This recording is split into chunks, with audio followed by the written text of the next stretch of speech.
teen's life stolen by ex-boyfriend's brutal murder. True crime documentary. A love turned sour. Emma Thompson was the girl everyone admired. With her striking blonde hair, sparkling blue eyes, and a personality that lit up any room, she was the embodiment of youthful promise.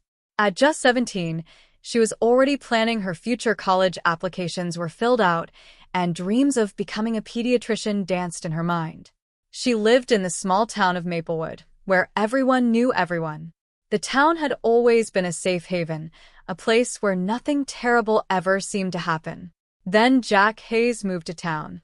Tall, with dark hair that often fell into his equally dark eyes, Jack was the quintessential bad boy. He was 18 and had already garnered a reputation for being a troublemaker. Rumors of his past fights at his old school, a brief stint in juvenile detention circulated, but none of it seemed to matter to Emma. When their paths first crossed at a local coffee shop, something sparked between them. Jack's intensity intrigued Emma, and she was drawn to the mystery that surrounded him. Their relationship blossomed quickly. What started with simple flirtations at school soon turned into late-night phone calls and clandestine meetings. Emma's friends were wary, and her parents expressed concerns, but Emma was smitten. She saw in Jack someone who needed saving, someone misunderstood by the world. She was determined to be the one who could see through the rough exterior to the vulnerable person she believed was inside. For a few months, it seemed like Emma's belief in Jack was justified. He became more attentive, more engaged in school, and he even started to make an effort to get along with her friends. They were inseparable, often seen hand in hand walking through the halls of Maplewood High. Jack would pick her up in his old beat-up car, and they'd drive out to the lake to talk about their future. Emma spoke of college, and Jack talked about getting out of Maplewood, maybe joining the military. It was the kind of young love that felt all-consuming, like nothing else in the world mattered. But as the months went on, the cracks in their relationship began to show. Jack's temper, which Emma had initially brushed off, started to surface more frequently. He would get jealous over the smallest things: Emma talking to a male classmate, spending time with her friends, or even not responding to his texts immediately. Their once happy dates began to end in arguments, and the laughter that once filled their conversations was replaced by tense silences.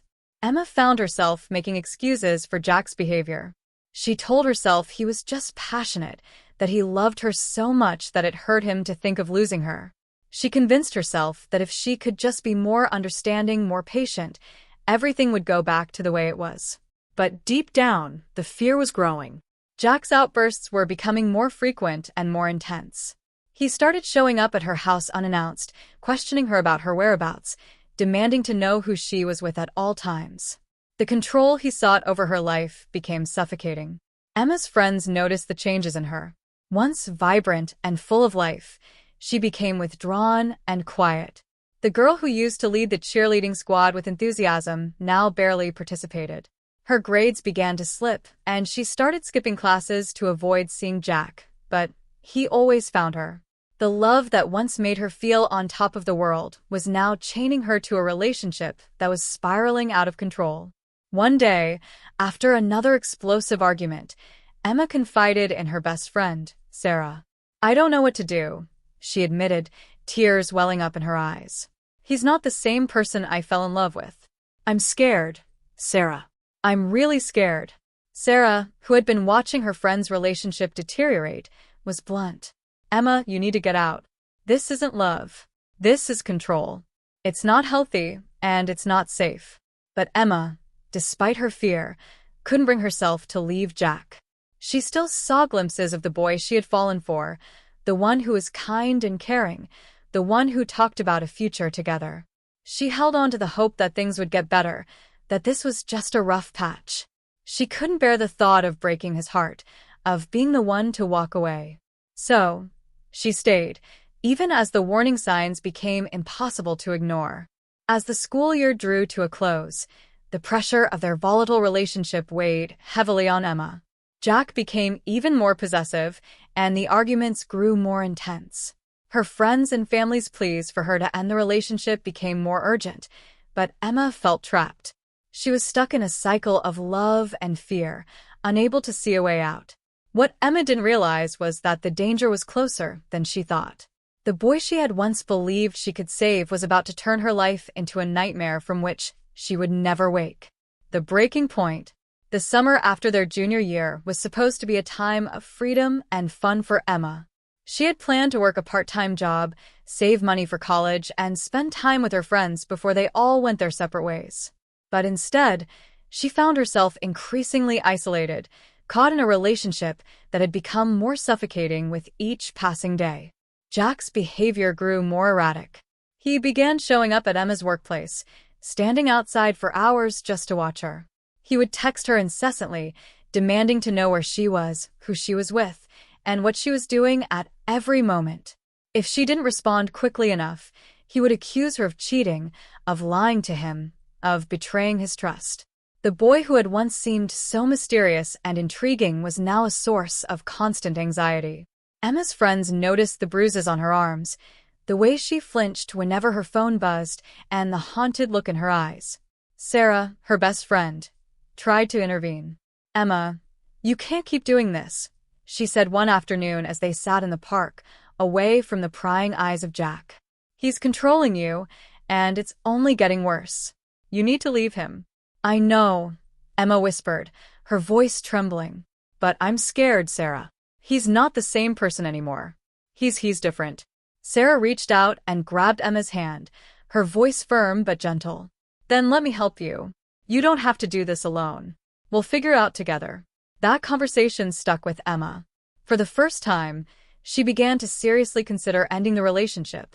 She started to imagine a life without Jack, a life where she could breathe again, where she could be herself without fear of his reactions. But the thought of actually breaking up with him filled her with dread.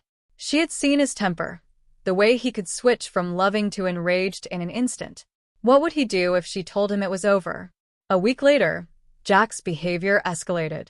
He showed up at her house late at night, pounding on the door until her father answered.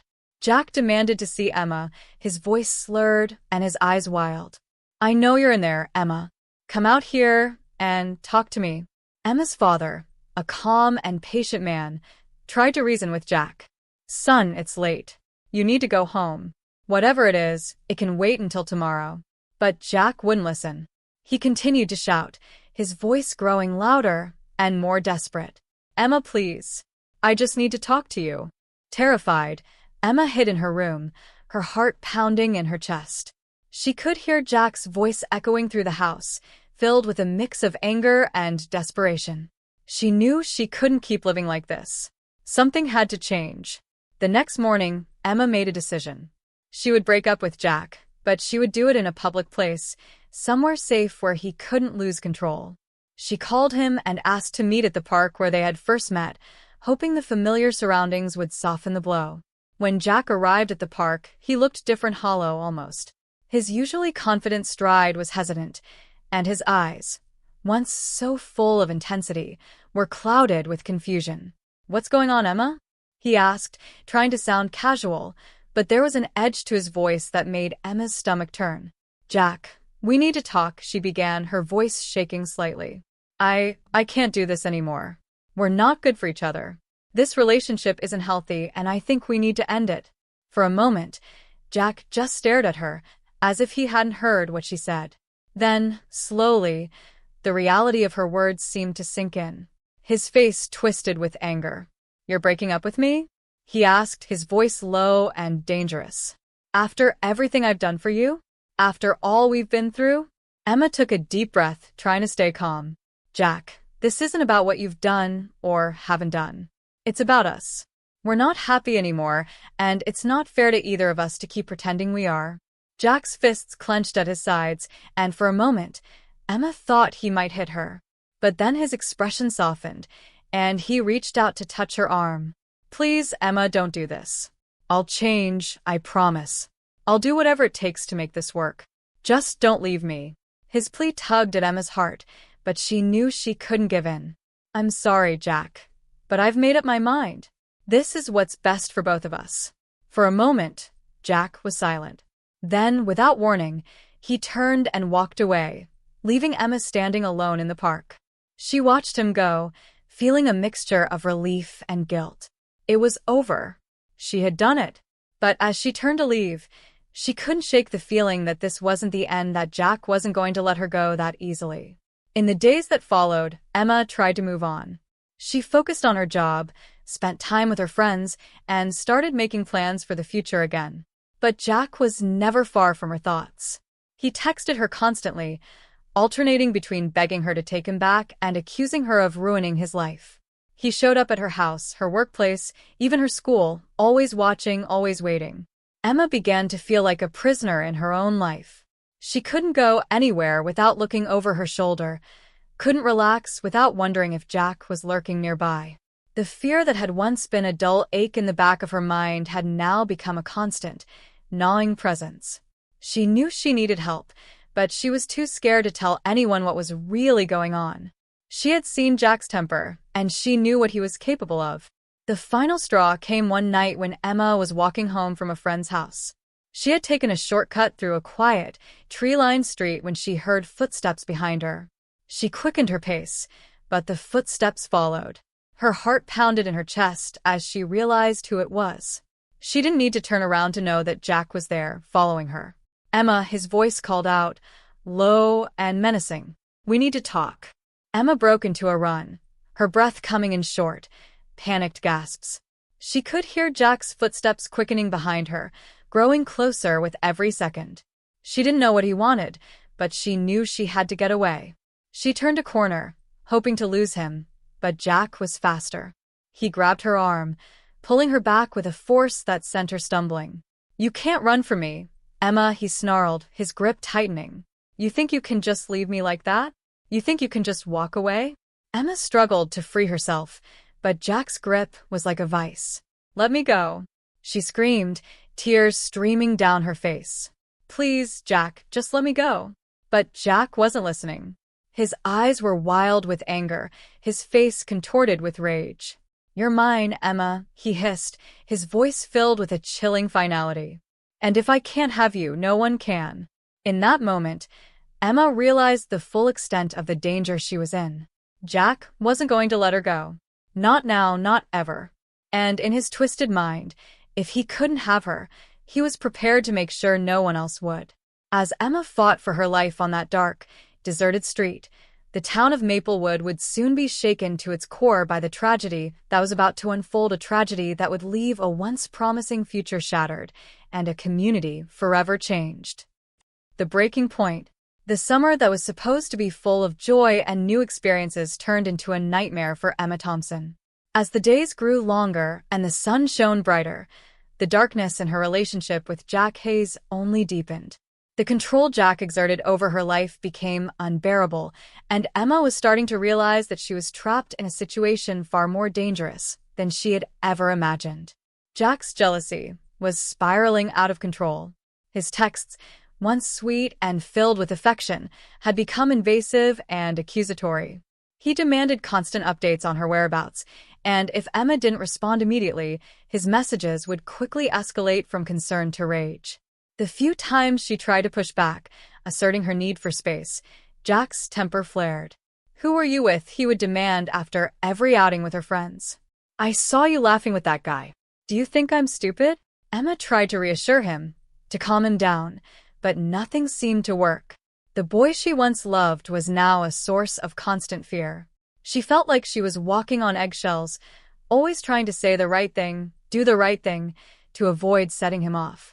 Her friends grew more concerned with each passing day. Sarah, who had been Emma's best friend since elementary school, was particularly worried. She had seen the bruises on Emma's arms, bruises that Emma tried to brush off as accidents, but Sarah knew better. "Emma, you need to get out of this relationship," Sarah pleaded one day as they sat in the back of a cafe, away from prying eyes. "This isn't love. This is abuse. He's hurting you, and it's only going to get worse." Emma looked down at her hands, her fingers trembling slightly. She knew Sarah was right, but the thought of leaving Jack terrified her. He had become so much a part of her life that she couldn't imagine what it would be like without him. And despite everything, she still cared for him. She still remembered the boy who had made her laugh, who had promised to protect her from the world. But Sarah's words stuck with her, echoing in her mind long after their conversation ended. That night, as she lay in bed, staring up at the ceiling, Emma made a decision. She would talk to Jack, try to reason with him, and make him understand that things couldn't go on like this. Maybe they could take a break, give each other some space, and try to find a way back to the relationship they once had. The next day, Emma asked Jack to meet her at the park where they had shared their first kiss. It was a quiet spot, away from the bustling town center, and she hoped that the familiar surroundings would help him stay calm. She rehearsed what she would say, trying to find the right words that would make him see reason. When Jack arrived, Emma's heart ached at the sight of him. He looked tired, as if the weight of his own anger was wearing him down. For a brief moment, she saw a flicker of the boy she had fallen in love with, and it almost made her lose her resolve. "Jack," she began, her voice soft but steady, "we need to talk." He stiffened, his dark eyes narrowing. "What about?" Emma took a deep breath. "I think we need some space. This," she gestured between them, "isn't healthy. We can't keep going on like this. I care about you, but I need some time to think, and I think you do too." For a moment, there was silence. Jack stared at her, his expression unreadable. Then, without warning, his face twisted into a mask of fury. "You're leaving me?" he spat, his voice shaking with anger. "After everything I've done for you, you're just going to walk away?" Emma flinched at the venom in his words. "I'm not leaving you, Jack. I'm just asking for some time. We both need it." But Jack wasn't listening. He stepped closer, his fists clenched at his sides. "You're lying," he hissed. "You're just like everyone else. You're going to abandon me."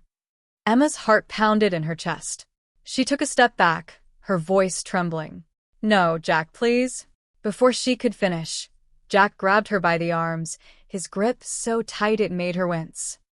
"You're mine, Emma," he growled. "You don't get to leave me. Ever." Fear surged through Emma, and she knew in that moment that there was no reasoning with him. The boy she had loved was gone, replaced by someone she didn't recognize. She had to get away. "Jack, let go of me," she pleaded, trying to pull free, but his grip only tightened. "You're not going anywhere," he said, his voice low and dangerous. "You're going to stay with me, and we're going to be together. No one else will ever have you." Emma's mind raced, panic setting in. She needed to get away, but Jack was stronger than her, and there was no one around to help. Desperation fueled her next move. With all the strength she could muster, she wrenched herself free from his grasp and took off running, not daring to look back. She could hear Jack shouting after her, his footsteps pounding against the pavement as he gave chase. But Emma didn't stop. She ran as fast as she could, her only thought to get away, to find safety.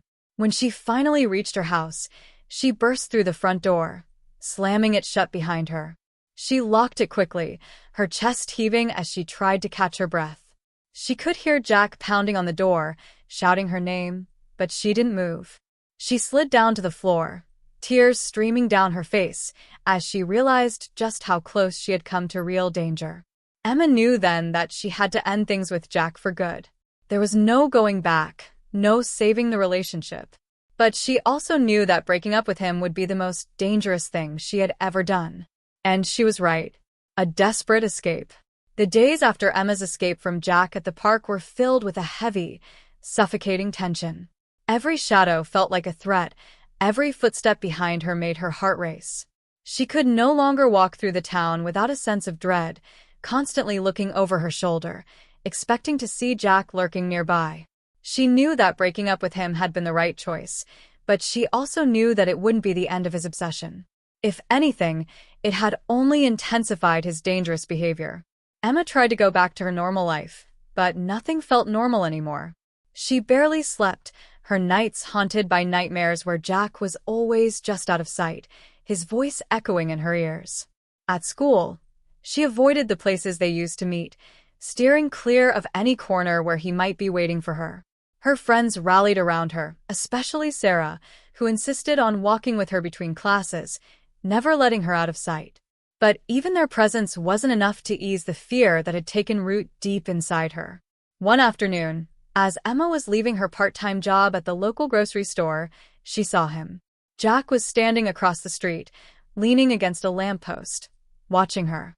For a moment, their eyes locked, and Emma felt a cold wave of terror wash over her.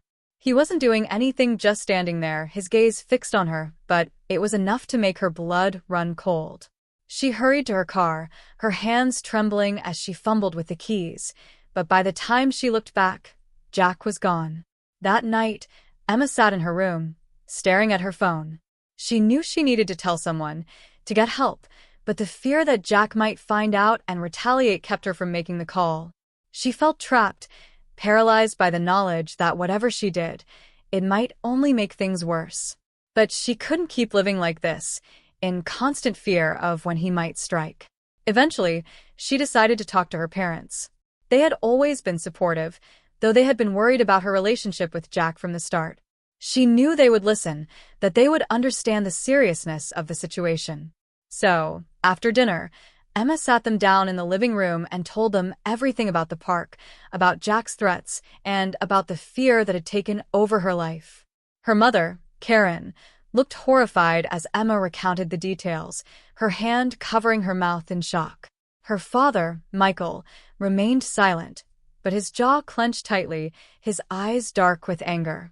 When Emma finished, there was a long, heavy silence in the room. "We need to go to the police," Michael finally said, his voice firm. "This is stalking, Emma. He's dangerous, and we need to get a restraining order." Emma nodded, though the thought of facing Jack again, even in a courtroom, filled her with dread. But she knew her father was right. She couldn't let this continue. She had to take action before something terrible happened. The next morning, they went to the Maplewood Police Department. Emma's heart raced as she sat in the small, sterile office, waiting to speak with an officer. She kept expecting Jack to burst through the door, to somehow know that she was there, trying to get away from him. But the door remained closed, and soon they were speaking with Officer Williams, a middle-aged man with kind eyes who listened carefully as Emma told her story. "This is serious," Officer Williams said after Emma finished. "We can definitely file for a restraining order, and we'll also have patrols keep an eye on your house. But you need to be careful, Emma. Men like Jack, they don't always take no for an answer. If you feel threatened, call us immediately. Don't wait." Emma nodded, trying to suppress the fear that threatened to overwhelm her. It was a small comfort to know that the police were involved, but deep down, she knew that a piece of paper wouldn't stop Jack. He was obsessed, and she had no doubt that he would try to find a way around any legal barriers. Over the next few days, Emma tried to maintain a sense of normalcy, but it was difficult. The restraining order had been granted, and the police had increased their patrols near her home, but she still felt like a prisoner in her own life. Jack's presence loomed over her, even in his absence. Every time her phone buzzed, she jumped, half expecting it to be another message from him, despite having blocked his number. She knew he had friends who might help him get to her, and that knowledge kept her on edge. Sarah continued to be a constant support, often spending the night at Emma's house to keep her company. They would stay up late, watching movies or talking about the future, trying to hold on to some semblance of the carefree life they had once known. But no matter how hard they tried to distract themselves, the fear was always there, just beneath the surface. One night, about a week after the restraining order was issued, Emma was jolted awake by the sound of something tapping against her window. At first, she thought it was just a tree branch, swaying in the wind, but then she heard it again, a deliberate, rhythmic tap. Her heart pounded as she sat up in bed, straining to listen in the darkness. "Emma?" came a voice from outside, low and insistent. It was Jack. Panic seized her. She had been so careful, always locking the doors and windows, keeping the lights off in her room at night to make it seem like no one was home. But somehow, Jack had found her. She slipped out of bed and crept to the window, peeking through a small gap in the curtain. There he was, standing in the moonlight, his face partially obscured by shadows, but she could still see the intensity in his eyes. "Emma, I know you're in there," he called softly. "I just want to talk. Please, let me in." Emma's breath caught in her throat. She knew better than to let him in, but the thought of him standing there all night, waiting for her, was terrifying. She reached for her phone, her hands shaking as she dialed 911. 911. What's your emergency? Came the calm voice on the other end of the line. There's someone outside my window, Emma whispered, her voice trembling. It's my ex-boyfriend. I have a restraining order against him, but he's here, trying to get in. Stay on the line, ma'am. Officers are on their way. Do not engage with him. Just stay somewhere safe. Emma nodded, even though the operator couldn't see her. She backed away from the window, retreating into the hallway where she knew she would be out of sight. She could still hear Jack outside, his voice growing more agitated as he realized she wasn't going to respond. Emma, come on, he shouted, his tone shifting from pleading to angry. I know you're there. You can't ignore me forever. The minutes felt like hours as Emma waited, clutching her phone tightly, praying that the police would arrive before Jack tried to break in. She could hear him pacing outside, muttering to himself, his frustration evident in the way his voice rose and fell. Finally, the sound of sirens pierced the night, and Emma heard Jack curse under his breath. She peeked out from behind the curtain just in time to see him running off into the darkness, disappearing into the trees that bordered her backyard. Moments later, red and blue lights illuminated the street, and two officers approached the house. Emma unlocked the door and let them in, her body still trembling with fear. Officer Williams was one of them, his expression grim as he listened to her recount what had happened. He's getting more desperate, Officer Williams said, shaking his head. We'll increase the patrols, but you need to be prepared, Emma. If he comes back, don't hesitate to call us. We'll do everything we can to keep you safe, but you need to stay vigilant. Emma nodded, though the words offered little comfort. She knew now that Jack wasn't going to stop. No matter what the police did, no matter how many times they chased him away, he would keep coming back. He was like a predator, stalking his prey, and she was the target. As the officers left, promising to keep a close watch on the house, Emma returned to her room, her body exhausted but her mind racing. She knew she couldn't keep living in fear, waiting for Jack to make his next move. She had to take control of the situation, to find a way to protect herself from the man who was determined to destroy her life. But as she lay down, trying to calm her racing heart, she couldn't shake the feeling that something terrible was about to happen. Jack was still out there, somewhere in the darkness, and she knew that the next time he came back, it would be different. He wouldn't just be trying to talk, he would be out for blood. A plan of last resort. After the terrifying night when Jack had shown up outside her window, Emma knew she couldn't wait for the police to protect her. She couldn't live in constant fear, hiding in her own home, hoping that the restraining order would be enough to keep Jack away. It was clear that Jack was growing more desperate, and Emma felt certain that it was only a matter of time before he tried something even more dangerous. The thought of leaving Maplewood crossed her mind more than once, but the idea of abandoning her home, her family, and everything she had ever known seemed impossible. She had worked so hard for her future. She was supposed to be starting her senior year, applying to colleges, and planning her life ahead. But now, all of that felt like it was slipping through her fingers, replaced by the overwhelming need to just survive. Emma's parents were beside themselves with worry. Her mother, Karen, hovered over her constantly, insisting on driving her to and from work, school, and any other place she needed to go. Her father, Michael, had become increasingly protective, even suggesting that they move out of town for a while, until things blew over. But Emma knew that wasn't a real solution. Jack would find her, no matter where she went. His obsession wasn't bound by geography. One afternoon, as Emma sat at the kitchen table, staring blankly at her untouched lunch, her father sat down across from her, his face etched with concern. He placed a hand on hers, squeezing gently to get her attention. Emma, he began, his voice calm but serious. I've been thinking. Maybe it's time we took some more drastic measures. Emma looked up, her eyes meeting his. What do you mean, Dad? Michael hesitated for a moment, as if unsure how to continue. I've been talking to a friend of mine, a private investigator. He specializes in cases like yours, where the police can't do enough to keep someone safe. He could help us protect you. Emma felt a chill run down her spine. A private investigator? What can he do that the police can't? Well, Michael said, leaning in closer, he can do things that the police won't. He can find out where Jack is, what he's planning, and make sure he doesn't get the chance to hurt you. Emma's heart raced at the thought.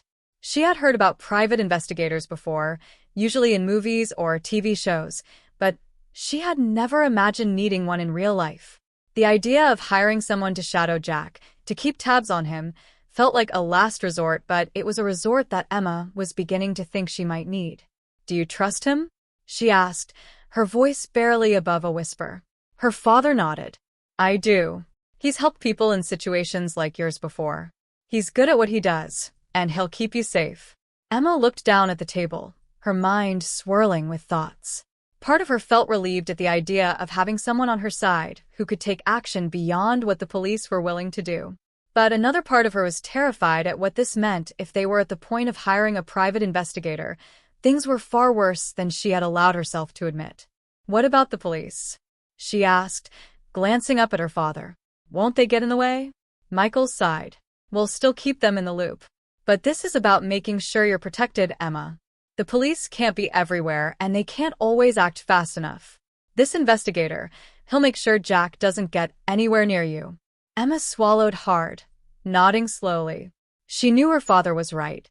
She couldn't rely on the police alone. Jack was dangerous, and he had already proven that he wouldn't be stopped by a restraining order or a patrol car. If she wanted to stay safe, she needed someone who could take the fight directly to Jack. "When can we meet him?" Emma asked, her voice steadier now. "I can call him tonight," Michael replied. "We can set up a meeting as soon as you're ready." That evening, after dinner, Emma's parents sat her down in the living room and dialed the number of the private investigator, a man named Frank Mason. Emma's hands trembled as she listened to her father explain the situation to Frank, detailing everything that had happened since Emma had broken up with Jack. She could hear the seriousness in Frank's voice as he asked questions, probing for details that might help him understand just how dangerous Jack had become. When the call ended, Michael turned to Emma. "Frank wants to meet with us tomorrow morning. He's already started looking into Jack's background, and he has some ideas about how he can protect you." Emma nodded, trying to calm the knot of anxiety in her stomach. This was it, she was taking control of the situation, taking steps to protect herself. But even as she reassured herself, she couldn't shake the feeling that things were about to get even more complicated. The next morning, Emma, her parents, and Frank met at a small diner on the outskirts of town. Frank was an older man, with graying hair and a weathered face that spoke of years of experience. He had a no-nonsense demeanor, but there was something in his eyes that made Emma feel like she could trust him. Frank laid out his plan. He would track Jack's movements, find out where he was staying, and keep a close watch on him. He would also dig into Jack's past, looking for any signs of previous violent behavior that might help them predict his next move. If necessary, Frank would intervene, making sure Jack knew that someone was watching him, that Emma was not alone. "I'm not going to sugarcoat it," Frank said, looking directly at Emma. "This is a dangerous situation. Jack is unstable, and he's fixated on you. Men like him don't usually just give up. But I've dealt with guys like him before, and I know how to handle them. My job is to make sure he doesn't get the chance to hurt you." Emma nodded, feeling a strange mix of relief and fear. She was grateful that someone was finally taking her situation seriously, but the reality of what Frank was saying of how dangerous Jack really was hit her hard. "What if he doesn't back off?" Emma asked, her voice small. Frank's expression hardened. "Then we'll make sure he doesn't get the chance to hurt you. One way or another, we'll stop him." The days that followed were some of the most nerve-wracking of Emma's life.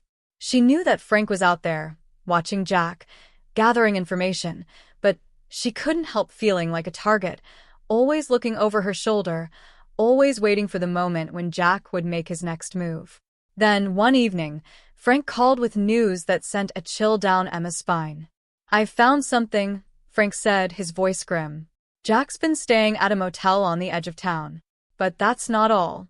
He's been buying things: duct tape, rope, a large hunting knife. He's planning something, Emma, and it's not good." Emma's blood ran cold. She had known that Jack was dangerous, but hearing that he was actively preparing for something violent made the danger all too real. "What do we do?" she whispered, her voice shaking. "Stay with your parents tonight," Frank instructed. "Don't go anywhere alone. I'm going to keep an eye on him, and if he makes a move, I'll be there. But you need to be prepared, Emma. He's not going to stop until he gets what he wants. And if he comes for you, we'll need to be ready." Emma hung up the phone, her hands trembling. The reality of the situation hit her like a ton of bricks. Jack was planning something, and she knew deep down that the next time she saw him, it could be the last. But she wasn't going to sit back and wait for him to strike.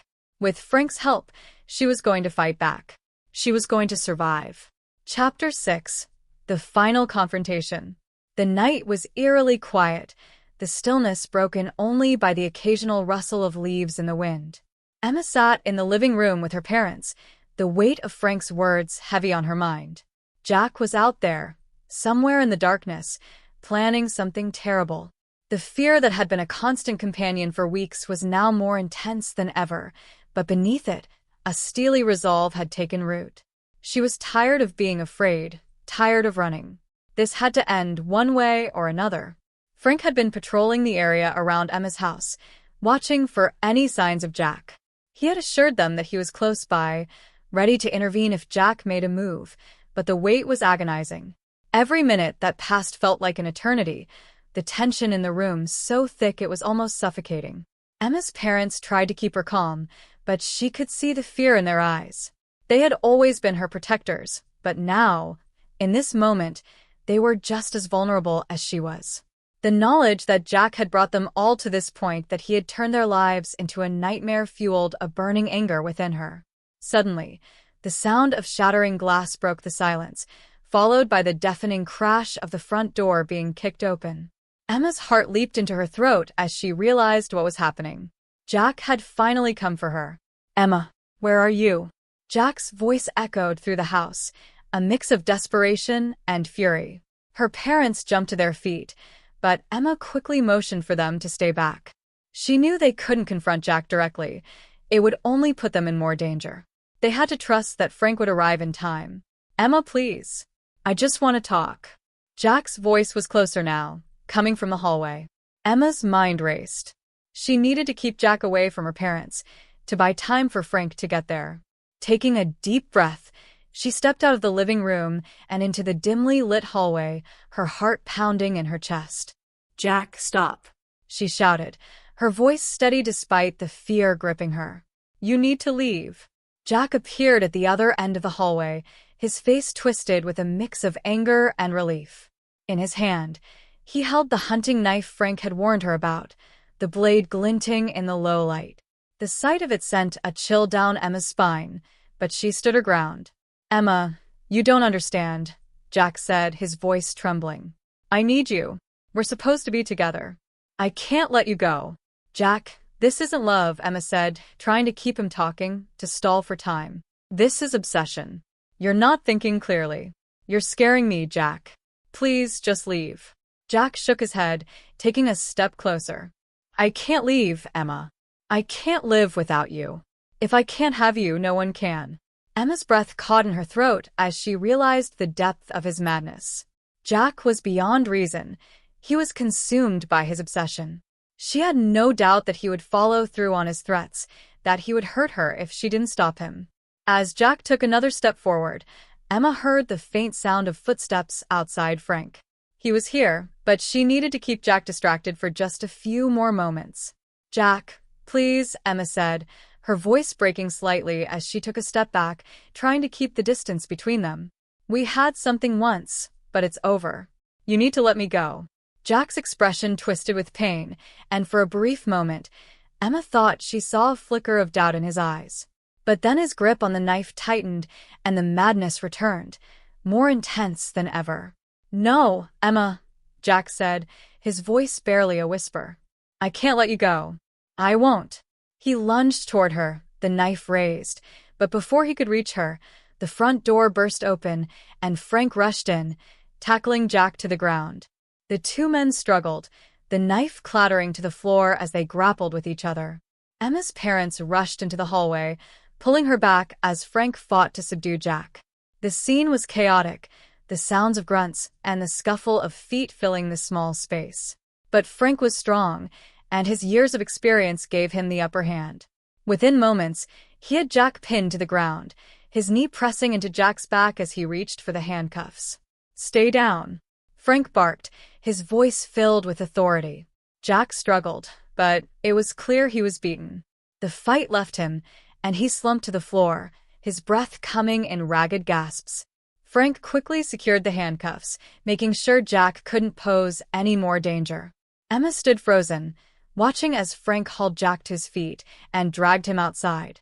The adrenaline that had been fueling her finally began to wear off, leaving her feeling weak and shaky. Her parents enveloped her in a tight embrace, relief washing over them. "It's over, Emma," her father whispered, his voice choked with emotion. "You're safe now." But Emma knew it wasn't truly over. Jack had been arrested, but the trauma he had inflicted on her would take time to heal. She had been through something terrible, something that had changed her forever. But as she stood there, surrounded by the people who loved her, she knew she would get through it. The next few days were a blur of police reports, court hearings, and counseling sessions. Jack was charged with multiple crimes, including attempted murder and violating the restraining order. The evidence against him was overwhelming, and it was clear that he would be going away for a long time. But despite the relief of knowing Jack was behind bars, Emma couldn't shake the lingering fear that he had instilled in her. With time, however, she began to heal. The nightmares that had plagued her became less frequent, and she started to feel like herself again. Her parents were her rock, supporting her every step of the way, and Sarah remained by her side, offering comfort and reassurance whenever she needed it. Emma decided to take a break from school, focusing on her recovery and on rebuilding her life. She knew she couldn't let Jack's actions define her, that she had to find a way to move forward. And slowly she did. The community rallied around her, offering their support and helping her to feel safe again. The Maplewood Police Department stepped up their efforts to protect victims of stalking and harassment, using Emma's case as a catalyst for change. Her story was a wake-up call for the town, a reminder of the dangers that could lurk behind closed doors. In the end, Emma emerged stronger than ever. She had faced unimaginable fear and had survived. She had stood up to a monster and had taken back control of her life. And though the scars of her experience would always be with her, they were a testament to her strength, a reminder that she was a survivor. As the months passed, Emma slowly began to plan for her future again. She returned to school, determined to graduate and pursue her dreams. She knew that life would never be the same, but she also knew that she had the power to shape it, to create a future where she was no longer a victim, but a fighter. And as she looked ahead, she knew one thing for certain: she would never let anyone take her life away from her again. Epilogue. Years later, Emma looked back on that dark period of her life with a mix of sadness and pride. The pain and fear had faded, replaced by a deep sense of resilience. She had gone on to achieve her goals, to build a life that was full of love and purpose. She had never forgotten the lessons she had learned, the strength she had found within herself. Jack had remained in prison, his obsession finally contained by the walls that surrounded him. He had tried to take everything from Emma, but in the end, it was she who had triumphed. Her life was her own, and she lived it with a courage and determination that no one could ever take away. And though the memories of that time would always be with her, they no longer held power over her. Emma was free to live, to love, and to be the person she was always meant to be.